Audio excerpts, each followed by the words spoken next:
Hey guys, it's me, Holden again.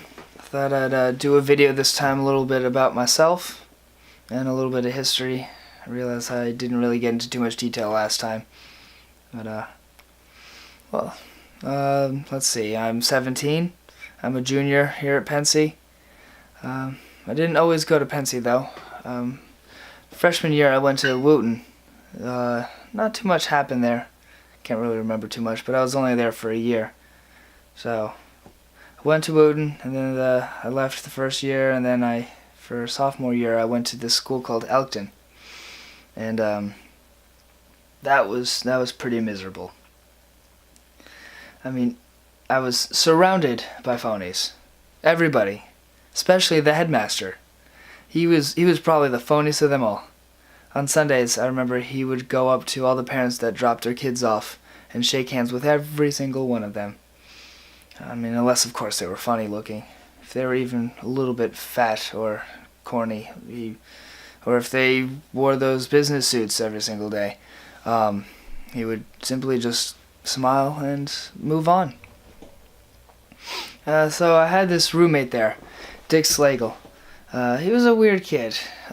He used to keep his briefcases underneath the bed, where as opposed to the rack where I used to keep mine. But I mean, mine were pretty nice. They had genuine leather and all that, but I later found out that he was actually hiding them for when people came into the room. They would think that my suitcases were his. That killed me when I found out. So great. But I don't know. I missed him when he left. He was only there for 2 months. I wouldn't be surprised if he missed me too. Well, after that, my roommate was Harris Mackin. He was a smart guy, but gosh, he was the boringest guy I'd ever met. He just would not stop talking, and to make it worse, he would only talk about the things that you really don't want to hear. His mouth would just not stop running. Except for, the times that he wasn't talking, he was whistling. I mean, he was a pretty good whistler. I'll give him that. But he could whistle anything. He would whistle classical. He'd mostly whistle jazz.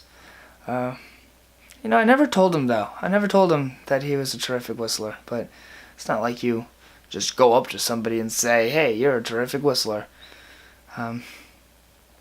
He drove me crazy. Actually, the whole school really drove me crazy. It was quite depressing, actually. There was this kid, James Castle. He was a small kid, wrist like pencils, kind of small. I remember he said something to this other kid, Phil Stable. He called him conceited. Not to his face, but one of his friends heard it, one of Stable's friends, and he ratted him out. So, Stable got a bunch of other friends together and went over to his room and tried to make him take it back. But that kid would never take it back. I'm not going to tell you what they did to him. I mean, it is just too repulsive. But finally, Castle just decided he would never take it back, and so he jumped out the window. I was in the shower when it happened, so I didn't see it, but I heard him hit the ground. I mean, I just thought that something fell out the window, not a person. But after I heard people running down the stairs, I put on my bathrobe, and I went down and followed them to see James Castle there on the stone steps. His teeth and blood were all over the place. He was even wearing my polo that I lent him earlier.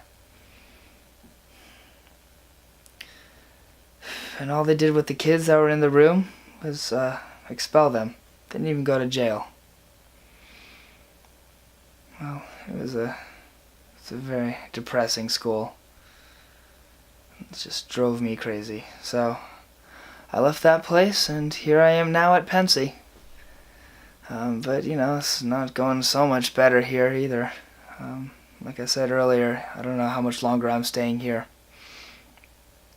But